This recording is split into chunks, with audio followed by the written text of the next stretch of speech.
저 서울 시민께 잘합니다. 저도 서울 시민이니까 와서 보니까 나도 여기 교회 다녀야 되지 않나. 서울 시민이 서울 시민교회를 다녀야 되지, 그런 생각이 들었는데 올 것 같지는 않아요. 우리 교회가 있어서. 저는 원자력병원에 있는 노원구에 있는 교회입니다. 오늘 여기 와서 말씀 전하게 된 거 감사드리고, 또 전하고 싶은 말씀이기도 합니다. 서울 시민교회에 전하고 싶은 말씀이라기보다는 이 시대에 제게 주신 사명 때문에 늘 전하고 싶었던 말씀입니다. 세대 차이가 없는 교회가 될 수는 없을까? 위기를 당했을 때에 가장 큰 위기라고 한다면은 위기를 감지하지 못하는 겁니다. 위기가 아닌데 위기를 말하는 것은 그건 사기꾼이 하는 것이고요. 위기를 알고 위기를 말하는 것은 성각자들이 하는 일입니다. 그래서 진단이 처방보다 중요한 거 아니겠어요? 명의의 기준은 잘 고치는 것도 이 명의의 기준이 되겠지만 잘 진단하는 것입니다. 진단이 틀려버리면은 그 후유증이 대단히 심합니다. 저희 장모님께서 다리에 좀 통증이 있으셔서 병원에 입원을 하셨어요. 그 병원에서 계속 항생제를 쓰고 치료를 거의 한 달 동안 하는데 호전이 안 됩니다. 이상하다. 독한 약을 쓰시니까 어르신께서 자꾸 이 기억력이 뇌에 이상이 생기는 거예요. 그래서 다른 병원으로 옮겼습니다. 그 병원에 옮겼더니 그 의사 선생님께서 보시고 이거 고름 찼다고 하면서 주사기로 고름을 빼내고 조금 치료했더니 그냥 나아버렸어요. 이 진단의 문제입니다. 진단이 정확히 되어야 처방이 정확하고, 처방이 잘 되어야 치료가 효과적이 되지 않겠습니까? 지금 우리의 영적 상태 진단을 어떻게 해야 할까요? 우리 교회의 진단을 어떻게 해야 될까요? 우리 시대의 진단을 어떻게 해야 될까요? 여러 각도에서 진단에 관한 기사들이 쏟아져 나오고 있습니다. 가장 쉽게 듣는 말들이 이제는 교회가 사회를 걱정하는 것이 아니라 이제 사회가 교회를 걱정하는 시대가 되었다. 이런 표현을 지금 듣고 있습니다. 제가 마이크를 올려본 적이 처음입니다, 지금.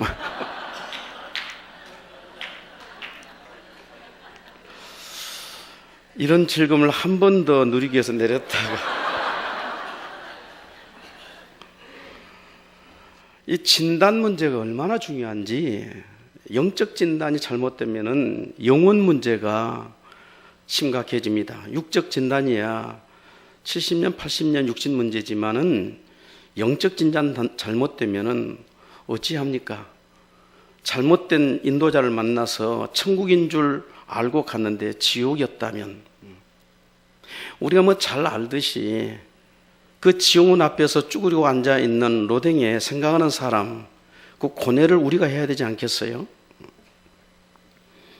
우리 교회, 저는 시민교회를 향해서 이 설교를 할 수가 없습니다. 저는 시민교회를 잘 아는데 시민교회를 잘 모릅니다. 누가 계신지, 어떤 분이 계신지, 이 설교에 상처받을 분이 어떤 분인지, 이 설교가 필요한 분이 어떤 분이 전혀 모르고, 한 가지 제가 전해야 될 말씀이기 때문에 전하는 것입니다. 귀 하나님께서 들을 길을 주시기를 소원합니다.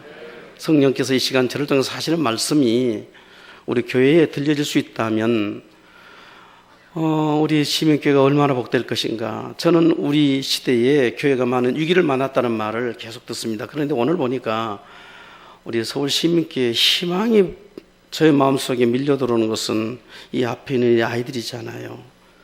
이 아이들과 또 어르신들이 함께 앉아 예배드리는 거, 우리 형님 누님들 찬양 참 은혜로웠습니다. 상당히 음정은 문제가 있는데 그런데 어디에서도 느낄 수 없는 그 은혜의 아우라를 느끼게 됐습니다. 이 형님 누님들 감사합니다. 은혜 주셔서. 우리 아이들의 찬양과 우리 이 어른 세대 찬양이 함께 하모니를 이룰 수 있는 이 예배가 얼마나 희망이 있는 예배입니까? 네. 제가 독일 교회를 갔는데 너무 슬펐어요. 여러분 잘 아시다시피 백발이 상상한 분들만 앉아 계세요.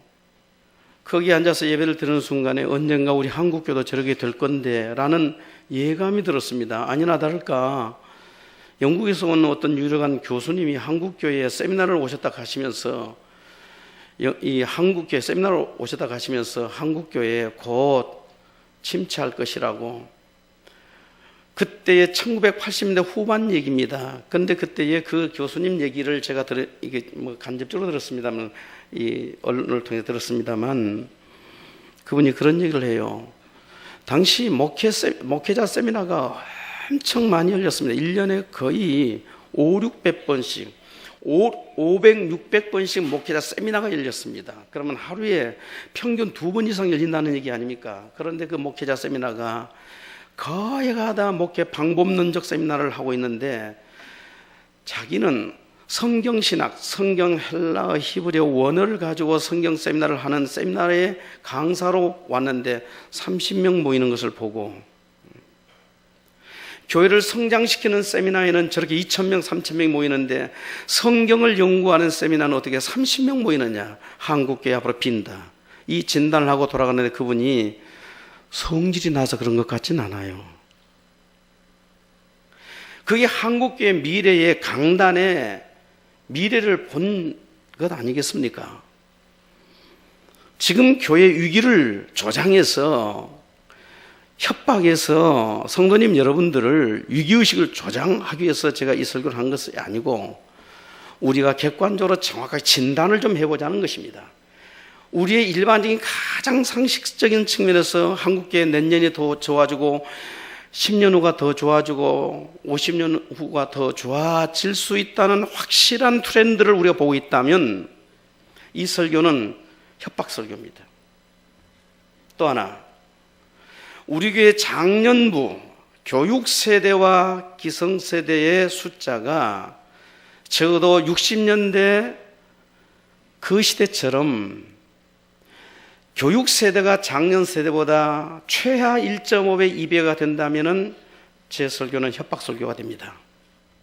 또 하나, 우리 장로님들, 권사님들, 집사님들 가정에서 장로님들, 권사님들, 집사님들보다 자녀들의 믿음이 더 뜨겁고 탁월하다면 이 설교는 협박설교가 됩니다.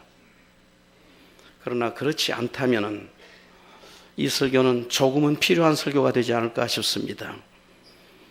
지금 많은 사회단체에서, 교계에서 나타난 이 음울한 소리들은 교회 붕괴 소리가 난다는 말을 하고 있습니다. 다 좀 낮추더라도 문제는 있다. 우리가 너무 매스컴을 통해서 알다시피 어떻게 대학 교수 목사님이, 그것도 박사께서 이런 언론의 질타를 받을 수 있는, 한국교회를 뒤집어 씌울 수 있는 이런 일들을 하게 되는가? 이게 그분의 얘기라고 생각하십니까? 이건 우리들의 자화상의 한 부분이 아니겠습니까? 우리도 그 자리에 서면은, 그런 상황과 그런 입장에 서면은 그렇지 않다 할 수 있겠습니까? 현재 교회 위기의 문제는 아주 작게 생각을 하더라도 대책은 세워야 됩니다. 작은 구멍 하나가 나중에는 댐을 무너뜨리기 때문에 이 교회 위기에 대한 인식, 이 위기 의식을 갖는다는 것은 대단히 중요합니다. 이 부분은 제가 굳이 여기서 이 말을 반복함으로 우리들의 마음을 괜히 움츠리게 할 필요는 없다고 생각하고, 그 대신 교회가 지금 갱신하지 않으면은, 지금 미래를 위해서 준비하지 않으면은, 이 골든 타임이 지나가면은 우리가 할 수 있는 기회마저도 잃어버린다는 이 아주 초보적인 위기 의식만 가지고도 오늘 제가 드리고 싶은 말씀이 아마도 필요하지 않을까 싶습니다. 1993년도 LA의 어떤 전자상가에 이건희 회장께서 갔다고 합니다. 널브러져 있는 삼성전자 제품을 보면서 충격을 받았습니다. 그는 당시 삼성 전자 직원, 임직원 모두를 프랑크푸르트로 소집했다죠. 이거 정보가 얼마나 정확한지는 모르겠지만은 그러나 내용은 그렇습니다. 2달 넘도록 업무나 모든 일을 다 놔두고 반성과 반성에 집중하면서 우리가 어떻게 다음을 준비해야 될 것인가 토의를 했다고 합니다. 그리고 나온 선언이 프랑크푸르트 선언으로 우리가 알고 있습니다. 마누라와 자식만 빼고 다 바꾸라. 그리고 지금 25년이 지나가는 시점, 다시 삼성은 또 위기의식을 느끼면서 몇 년 전에 또 한 번 위기의식의 전환점을 찾았다고 하죠. 교회 위기의 가장 근본적 문제, 드러난 문제, 교회 위기의 가장 근본적 드러난 위기가 뭘까? 사람이 줄어드는 것일까? 아니면은 재정이 줄어드는 것일까? 그것은 부분적인 하나의 이야기일 수 있습니다. 교회의 가장 큰 드러난 위기는 세대 차이입니다. 어른 세대와 자식 세대가 너무 차이가 나버렸습니다. 할아버지 세대와 손자 사이는 딴 나라 이야기같이 서로 주고받고 있게 됩니다. 이 세대 차이는 제자운동, 제자 삼으라는 주의 명령에 정반대된 얘기입니다. 이 세대 차이를 그냥 두고서는 교회는 제자운동이 안 될 거다. 제자운동이라기보다는 단편적인 사람 모으는 운동밖에 안 될 것이다 하는 것입니다. 교회 위기의 가장 근본적 원인은 세대 차이. 우리 사회의, 우리 가정의, 우리 교회의 세대 차이가 얼마나 큰가? 이것이 교회의 위기가 될 것이라는 것입니다. 우리 가정의 세대 차이가 얼마나 큰가? 아버지와 자녀 간에, 할아버지와 아들과 손자 간에 세대 차이가 얼마나 큰가? 이것이 가문의 가정의 가장 큰 위기가 될 것이고 교회의 위기가 될 것입니다. 제자운동이라는 것은 동일한 사상, 동일한 삶을 요구하는 거지 않습니까? 제자운동의 핵심은 동일한 복음을 보존하고 동일한 신앙을 보존하고 동일한 예배를 보존하고 그래서 동일한 것을 보존하고 그것을 전수하고 전파하는 거 아니겠습니까? 과연 우리들의 가정에서 아버지의 신앙이 동일하게 지금 보존되고 있는가? 그리고 그 신앙이 전수되고 있는가? 그리고 그 신앙이 확장되고 있는가? 전파되고 있는가? 이런 측면에서 이 세대 차이는 제자운동의 가장 큰 장애물이 되고 걸림돌이 되고 제자운동이 되지 않는 교회라고 한다면 그것은 그 교회의 결말은 뻔한 일입니다. 한국교회 과거는 청교도 복음이 전래됐습니다. 우리 고신교단은 그 청교도 복음의 가장 장자 교단으로 장자로 그 신앙과 신학을 이어받았습니다. 그리고 우리 한국교회의 과거는 고난 속에 성장했습니다. 고난 속에서도 가장 역사상 빠른 성장을 이뤘고 가장 역사상의 세계에서 거대한 교회들을 일궈냈습니다. 가장 역동적인 선교를 했습니다. 작은 교회들도 선교하려고 몸부림치는 한국교회 모습을 보면서 밖에 있는 교회들이 충격을 받았다고 합니다. 어떻게 저렇게 작은 교회가 선교의 열정을 가지고 있는가? 우리 서울시민교회 말할 수 없이 선교 열정을 가지고 제가 목사님을 통해서 지교회를 설립하시는 그 말씀을 들었고 지면으로 보았습니다. 얼마나 역동적인 교회입니까? 이런 한국교회의 과거의 전통, 이 신앙, 이 신학. 그러나 한국의 현재는 어떻게 됐는가? 한국의 현재를 그대로 정확하게 사실로 진단하자면 일단은 외적으로 볼 때 성장이 멈췄다라고 말하지만은 이런 표현을 했습니다. 한국교회 잔치는 끝났다. 2013년도 몇 년 전 기사입니다만 요 근래 기사는 더 심각합니다. 그럴 줄 압니다. 이번에 인구 조사가 다 끝났는데 이번 인구 조사 끝나면은 아마도 기독교 자료가 나오며 종교 이 인구 자료가 나올 겁니다. 로잔 선교대에서 가장 심각하게 다뤘던 문제가 명목상 그리스도인 문제 아니었습니까? 앞으로 교회들의 가장 큰 장애물은 교회 안에 있는 명목상 그리스도인일 것이다.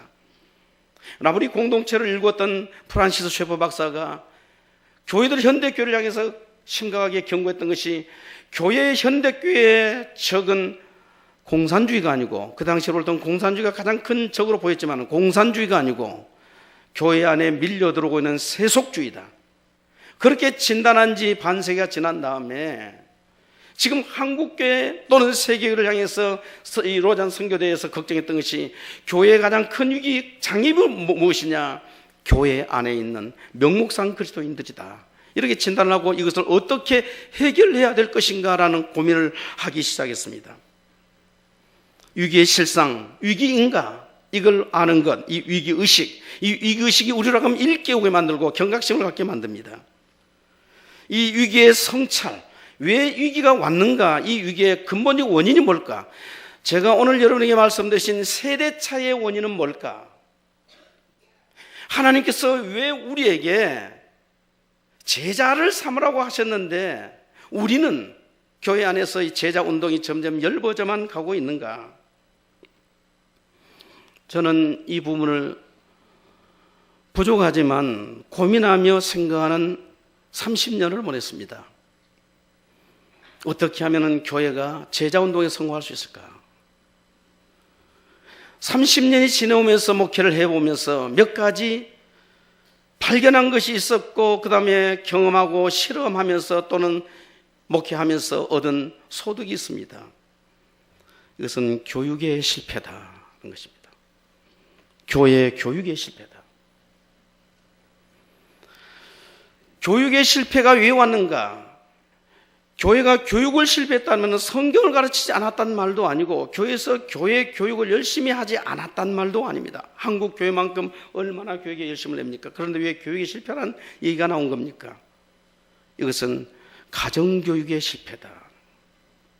교육의 실패, 가정에서의 교육의 실패. 이 부분에 대해서 고민을 했습니다. 성경을 들여다봤습니다. 여러 가지 전문적인 자료들을 검토하기 시작했습니다. 어떻게 이 세대 차이를 없앨 수 있을까? 답은 가정이다 하는 것입니다. 가정에서 가정교육을 새롭게 일으켜내지 않으면 세대 차이는 어디에서도 메꿔지지 않는다. 이것을 우리는 구약에서 그 모델을 찾아볼 수 있습니다. 성경의 구약에 기록된 가장 좋은 제자운동의 성공적 그 구호가 뭡니까? 아브라함의 하나님, 이삭의 하나님, 야곱의 하나님, 곧 너의 하나님. 아브라함의 하나님과 이삭의 하나님과 야곱의 하나님이 동일할 정도로 그들은 신앙의 세대 차이가 없이 계승되었습니다. 보존되고 전수되고 전파되었습니다. 아브라함의 하나님이 이삭의 하나님이었고, 이삭의 하나님이 야곱의 하나님이었어요. 아브라함의 신앙이 이삭의 신앙이었고, 이삭의 신앙이 야곱의 신앙이었어요. 아브라함이 주신 언약이 이삭의 언약이었고, 이삭이 주신 언약이 야곱의 언약이었고, 이스라엘 백성들을 향한 언약이었어요. 이런 측면에서 아브라함은 자녀 교육에 성공한 우리들의 제자 운동의 구약적 모델입니다. 하나님께서 이 자녀 교육을 시키기 위해서 하나님이 아브라함을 선택합니다. 창세기 18장 18절 19절을 보면 하나님께서 아브라함을 택한 이유를 밝히세요. 내가 너를 택한 것은 너의 자손에게 하나님의 의를 전해서 의와 공의를 행하게 하려 함이라고. 그 말씀을 하시면서 하나님께서 무슨 사건 벌이신지 아십니까? 소돔성 사건을 벌이셨습니다. 그것은 이삭을 주시기 1년 전 일입니다. 여러분, 아브라함에게 하나님이 자손을 약속할 때가 꽤 오래전 이야기입니다. 우리가 일반적으로 알기로 75세 때 약속을 했다면 75세 때 약속한 하나님께서 10년이 지나도 자녀가 나오지 않습니다. 인간적인 자가방법으로 이스마엘을 탄생시키지 않습니까? 그러나 그 이스마엘은 하나님의 언약의 자손이 아니었습니다. 100세가 되어서 자녀를 낳았습니다. 여러분, 저는 그것을 이렇게 이해를 했습니다. 하나님 말씀 한마디에 본토 친척 아비집을 떠날 수 있는 아브라함의 믿음으로도 자녀를 제자로 삼을 수 있는 믿음은 아직 못 된다는 것입니다. 자녀를 제자로 삼을 수 있는 믿음은 본토 친척 아버지를 떠나는 믿음보다 더 크고 위대한 믿음이라는 것입니다. 그래서 자녀를 제자 삼는 것만큼 위대한 믿음은 없다라고 아브라함을 통해서 밝히시는 거죠. 그런 측면에서 아브라함은 본토 친척 아비 집을 떠나는 그 결단과 그 믿음, 이 믿음은 있었지만은 자녀를 제자 삼을 수 있는 믿음의 준비는 아직 되지 않았기 때문에 하나님께서는 그 자녀를 양육할 수 있는, 제자를 양육할 수 있는 또 다른 훈련을 25년 동안 하게 하셨다. 그리고 그것이 준비될 때 자녀를 주셨다고 저는 성경을 이해했습니다. 그리고 드디어 99살 때 이삭을 주시겠다고 약속을 하세요. 그리고 소돔성 사건을 벌입니다. 소돔성 사건은 우리들이 잘 알다시피 하나님의 법도와 공의를 떠난 이 세상을 향한 하나님의 심판얘기입니다. 그때 하나님께서 소돔성 사건을 통해서 아브라함이 가르친 것은 무엇이었을까요? 아브라함아, 똑똑히 보아라. 너가 너 자녀에게 하나님의 의와 공도를 행할 수 있도록 제자로 삼고 신앙으로 양육하지 않으면 너의 자녀들로 저렇게 된다. 소돔성 심판 사건은 아브라함을 향한 자녀 교육의 경고의 시청각 교육제라고 생각을 합니다. 그 사건을 보면서 드디어 다음에 하나님이 약속하신 대로 이삭을 낳았습니다. 아브라함이 이삭이 어떻게 했을까요? 이삭아, 나는 똑똑히 보았다. 소돔성이 불타는 걸 똑똑히 봤다. 하나님의 법을 떠나고 하나님을 버린 자들이 당하는 그 고통, 그 심판을 나는 똑똑히 봤다. 이삭아, 하나님의 법을 떠나지 말라. 하나님의 법을 떠나지 말라. 이것이 아브라함의 핵심 가정 교육이 아니겠어요? 어느 정도까지 제자로 이 양육했겠습니까? 자식이 부모가 죽이려고 하는데도 아무런 말 하지 않고 순종할 수 있는 모리아 사건에 이르기까지. 고려대 얼마 전에 몇 해 전인가요? 고려대 대자부에 붙었던 기사 아시죠? 여러분은 안녕하십니까? 그게 참 많은 그 논란거리를 냈습니다. 왜 우리 사회가 안녕하지 않다, 이것을 지금 그렇게 말한 거 아니겠어요? 이거 우리한테 한번 질문해 봅시다. 우리의 가정은 지금 안녕하신가? 우리의 자녀들은 지금 안녕한가? 소돔성 심판의 그 관점으로 보면은 지금 우리 가정은 안녕한가? 가정교육의 실패, 부모가 자녀를 제자 삼는 이 일이 우리에게는 지금 다른 일이 되어버렸습니다. 교회가 제자를 삼는 일이 되어버렸습니다. 가정에서 자녀들을 제자 삼지 않습니다. 아브라함과 이삭과 야곱의 신앙 전수가 가정에서 일어나지 않습니다. 하나님의 교육기관은 가장 우선적 기관은 가정입니다. 가정이 무너지면 교회 무너지고, 가정이 무너지면 사회 무너지는 법입니다. 이 가정이 무너지는 현장이 오늘날 어떤 현상으로 나타납니까? 결혼을 안 합니다. 결혼을 안 하고 자녀를 낳지 않습니다. 이것이 얼마나 우리 사회의 위험한 지금 징조인지. 가정이 무너지고 가정교육이 무너지는 이것이 우리 사회가, 우리 교회가 가지고 있는 가장 심각한 문제인데, 그래서 저는 이 부분을 가지고 실제로 교회에서 우리 교회는 청년들 25부터 27까지 무조건 결혼해야 돼.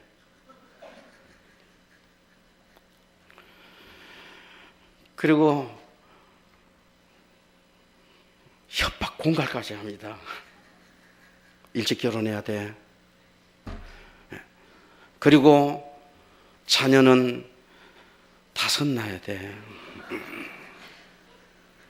5 낳기가 건강상 문제가 있다면 3명까지는 봐줄게.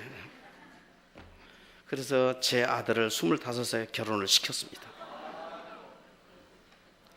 제가 말만 하면은 여기서 이 말을 할 수가 없어요. 그리고 저 며느리 될 아이에게 확답을 받았어요. 너 5 낳겠니? 우리 며느리가 낳을게요.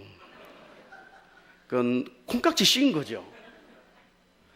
25, 2007년도 9월 8일 날 25세 군대 갔다가 이 대학교 4학년 ROTC 마지막 학기에 결혼시켰습니다. 결혼해서 오늘이나 아들 나오나 내일이나 아들 나오나 왜 25이냐 생각해봐라 얘들아. 아이를 낳으려면 2년 터울로 해도 다살려면 10년 걸린다. 보통 3년 터울이면 15년 걸린다. 그러면 40까지는 낳아야지. 계산 좀 하며 살자. 너희가 만일 결혼해서 한 명만 나면은 너는 민족과 가족과 부모에게 불효하는 거야. 어디 가서 빚내다가 네 아내 삼을래? 며느리 삼을래? 사위 삼을래? 그래서 기다렸어요. 세상에 여러분, 누님들, 형님들, 이거 착한 마음입니까? 나쁜 마음입니까? 이 정도 되면 하나님이 응답하셔야 되잖아요. 1년 지나도 아들이 안 나오고 2년 지나도 딸도 안 나오고 3년 지나도 아들, 딸도 안 나오고 4년 지나도 강아지도 안 나와. 7년이 지났는데 안 나와요. 하나님 이거 뭡니까 이거? 아들 아이 5 낳고 그래야 성도에게 니도 5 낳아라 해야 될 텐데, 그러니까 25에 결혼했는데 애가 나오니 25이라는 연령, 이 말도 이거 산동 다 깨지고요. 강단에서 하나님 더 이상 이 말 못해요. 정말 괴로웠습니다. 거기에 우리 아이는 또 덩달아 죄인이 돼가지고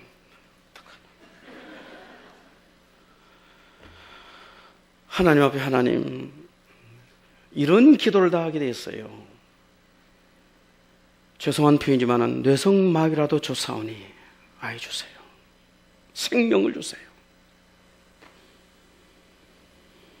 그런데 어느 날 하나님께서 응답해 주셨어요. 작년, 재작년에 아기가 생겼어요. 1명 생겼어요. 2명 생겼어요. 한 번에 3둥이를 주셔버렸어요.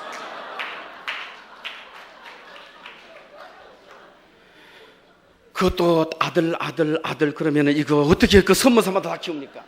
딸 그러면 그 얼마나 재미없겠어요. 아들.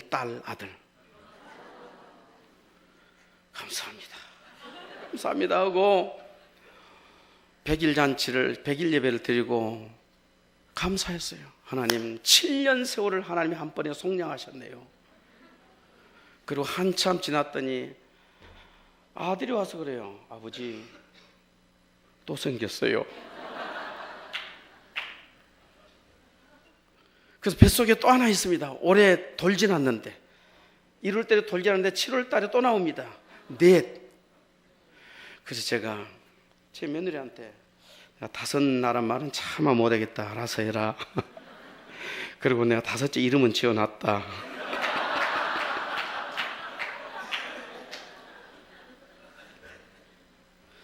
그렇지. 저희 교회에서 25에 결혼하기, 그리고 5 낳기.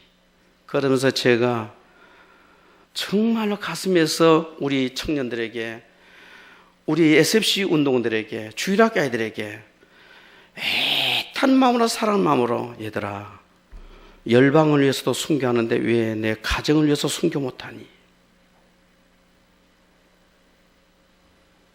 나와 상관이 없는 민족들을 위해서도 복음 전하러 가서 순교를 하는데 왜 내 피를 받고 함께 형제된 내 가정들, 내 가족들, 부모를 위해서, 형제를 위해서, 자녀들을 위해서 왜 순교할 수 없니? 10년간만 순교하는 마음으로 가정을 위해서 헌신하자.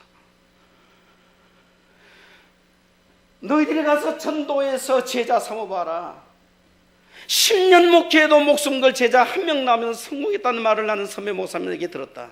그런데 너희들 10년 애기 낳아서 그 아들 믿음으로 양육하면은 얼마나 보배로운 제자들이 500이 나오니, 거기에 며느리, 아들, 딸, 사위까지 하면 10명의 제자가 된다.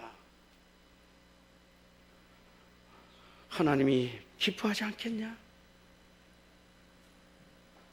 그렇게 열망해서 수많은 돈을 쏟아가면서 청춘을 바치면서 순교를 하는데, 선교를 하기 위해서 순교를 하는데, 왜 내 예루살렘을 위해서, 내 가족을 위해서, 내 신앙의 가문을 위해서, 왜 교회를 위해서는 순교할 수 없는가? 유치부 아이에게 25되면 결혼해라. 그러니까 얘들은요, 뭣도 모르니까 좋다고 합니다. 그리고 자기들끼리 우리 누가 결혼한다고 합니다. 초등학교 4학년 아이에게 물었습니다. 너 애인 결혼하면 몇 명 날래? 하니까는 12명 난다고 그래요. 너 정말 예수님 마음이구나. 12 제자 삼으려고. 그랬더니 이 아이가 철을 들더니 나중에 너 몇 명 날래? 하니까 7명으로 줄어들더라고요. 그 다음에 아직 안 물었어요. 더 줄어들 게 확실하니까.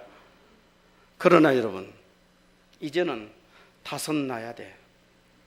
그래서 교회가 30년 지난 후에 전도 1명 안 해도 그 교회가 자동적으로 성장하면서 견고하게 설 수 있는 제자된 교회로 설 수만 있다면 그 교회를 무너뜨릴 사회가 없고, 그 교회는 외적으로 훨씬 더 많은 역동적인 전도와 선교를 할 수 있다고 확신을 합니다.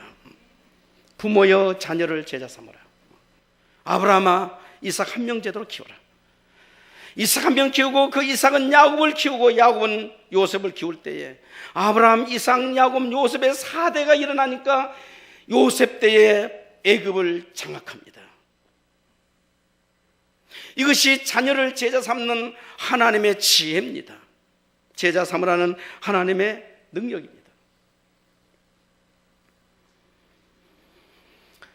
가정에서 부모가 자녀를 제자 삼아야 되고, 가정에서 다산운동이 일어나야, 땅에 번성하고 충만하고 정복을 해야 하나님의 뜻이 이루어지지 않겠어요? 하나님이 사람을 창조하시고 번성하라, 충만하라, 땅을 정복하라, 그렇게 간곡하게 말씀 명령을 하셨는데 우리는 결혼을 안 해요. 저 서울 시민께서 모른다고 그랬습니다.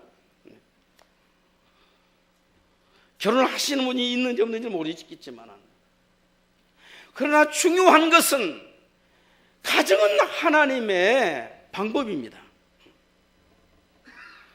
가정교육은 하나님의 제자운동의 가장 핵심 기관입니다. 부모는 하나님께서 세우신 가장 위대한 스승입니다. 아버지만이 가질 수 있는 아버지의 이름을 아버지 사람에게 주셨어요. 그러면서 또 한 가지, 교육 방법의 실패.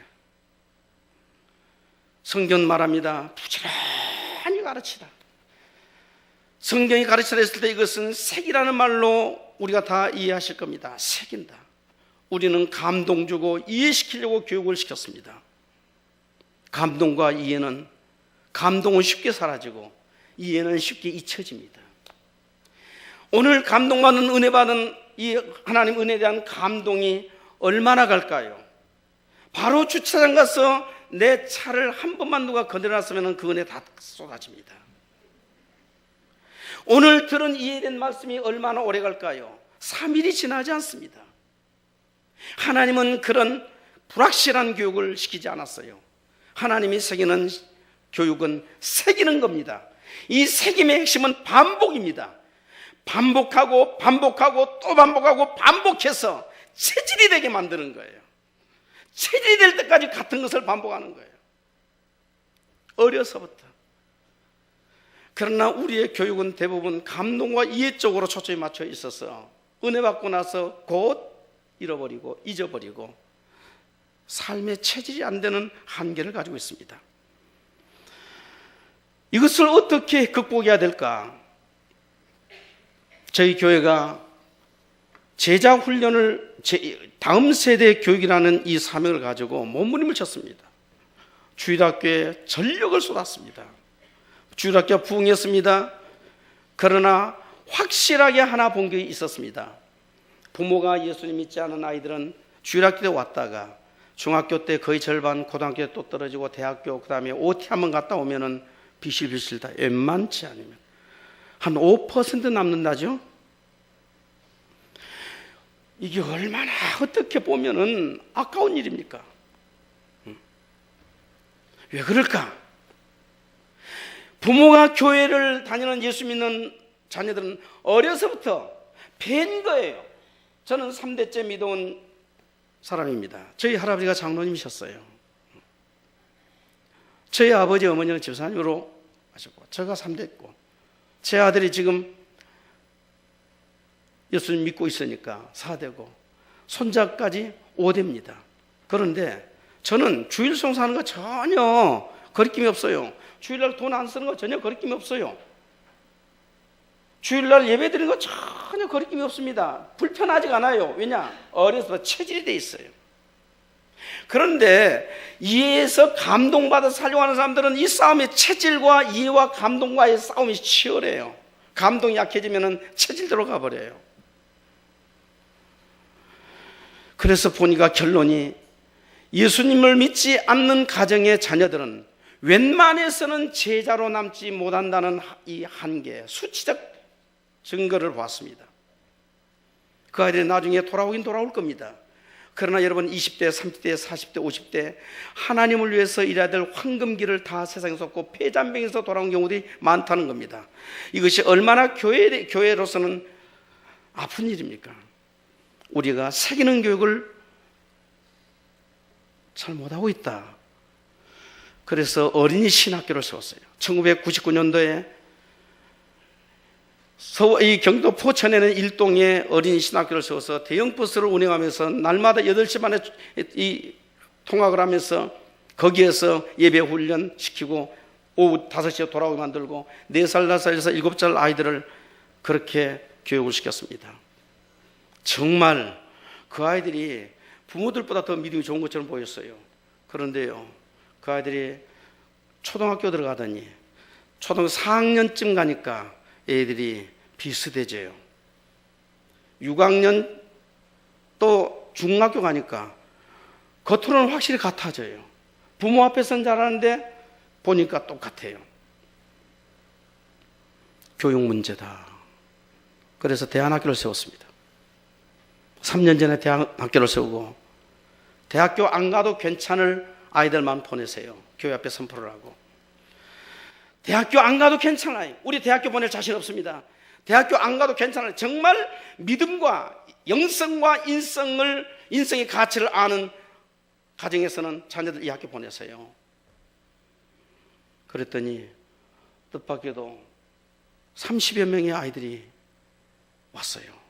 거기는 전교 1등 한 아이도 왔고 문제 있는 아이들이 온 게 아닙니다. 부모들의 의식이 믿음이 중요하다, 인성이 중요하다, 지성 부분은 조금 양보하더라도 이것 위해서 우리는 아이들을 보낸다 해서 공교육을 포기하고 학교에 왔어요. 저는 그것을 학문적 순교라고 생각을 했습니다. 그 아이들을 데리고 1년 동안 공부를 안 시켰어요. 공부를 안 시키고 성경 암송시켰어요. 예배 훈련시켰어요. 실컷 놀게 만들었어요. 한 6개월쯤 지나니까 애들이 뭘 하는지 아십니까? 불안한가 봐요. 목사님 언제 공부해요? 야, 아직 너희들 멀었다. 공부를 안 시켰어요. 그리고는 성경을 외웠어요. 요한복음 1장부터 21장 다 외워. 요한복음 1장부터 21장을 다 외웠습니다. 잠언 외워 다 외웠습니다. 에베소서 외워 다 외웠습니다. 지금 현재 천절 외운 아이들이 한 40명 되고요. 2천절 외운 아이들이 8명이고요. 3천절 외운 아이가 1명입니다. 성경을 외웁니다. 거기에 거의 게임 중독까지 갔던 아이들이 하나님 말씀을 외우면서 하나님 말씀을 날마다 접하면서 애들이 변화됐어요. 올해 대학을 공식적으로 처음 7명을 보냈습니다. 그 중에 6명은 고3이고 그 중에 1명은 고2. 검정고시 학교에서 그냥 가버리니까 다 대학 갔습니다. 그 중에 한 아이는 연세대 합격했어요. 연세대 합격하고는 그냥 총신대 보냈어요. 목사 될 나이니까 과가 좋아서 하나님께서 기적같이 지성 부분도 채워줬어요. 어떻게 그렇게 했느냐? 어떻게가 아닙니다. 아이들이 하나님 말씀으로 변화되니까 자기 주도적 학습 능력이 키워지면서 성경을 외우니까 집중력, 반복해서 오는 집중력, 그리고 성경을 외우면서 오는 하나님의 은혜가 있었어요. 혼자서 인강을 통해서 몸부림치며 공부를 하기 시작합니다. 선생님이 없어도 괜찮아요. EBS 인강 너무 좋습니다. 조금만 우리가 투자하면은요, 고급스러운 인강들 많습니다. 문제는 공부할 의지력과 준비가 안 되어 있는 거예요. 그런데 이 아이 암 걸렸던 아이입니다. 고2까지 공부를 포기 안 했던 아이입니다. 겨우 1년하고 연대 합격했어요. 지성은 아무것도 아닙니다. 영성과 인성이 준비되면은 지성은 옥토밭만 만들어 놓으면은 한 알이 떨어져도 100배가 맺혀지고, 그러나 밭이 황폐하면은 100개를 심어도 하나도 나지 않습니다. 문제는 옥토밭을 만들 수 있는 영성과 인성의 교육이 가능할까? 저는 우리 교회에서 그것을 확인했습니다. 가능하다. 게임 중독된 아이들까지라도 정말 형편없는 아이, 이 아이들이 이번에 졸업 사은회를 하면서 선생님장에서 편지를 썼어요. 말도 안 되는 우리들을 위해서 선생님들이 수고해 주셔서 감사합니다. 우리가 지금 이 모습으로 있게 될 것을 우리도 상상 못했습니다. 하나님의 은혜입니다. 선생님들의 수고입니다. 이제 우리는 대학 갑니다. 가서 준비해서 학교로 다시 돌아오겠습니다. 이 사은의 편지를 선생님들에게 줬어요. 새기는 교육, 체질이 되는 교육, 이것은 어려서부터 반복하는 말씀 교육입니다. 하나님의 은혜가 얼마나 놀라운지, 하나님의 은혜의 말씀은 능치 못할 일이 없구나. 사랑하는 성도 여러분, 부모여 자녀를 제자 삼으라는 구약의 이 위대한 명령, 그리고 그런 가정의 제자된 틀을 가진 교회, 그래야 교회가 보존되고 번성할 수 있다. 그렇게 보존되고 번성한 교회로 열방을 향해서 나아가서 민족들을 제자 삼으라는 신약의 명령, 이 명령이 우리들을 통해서 이루어지기를 소원합니다.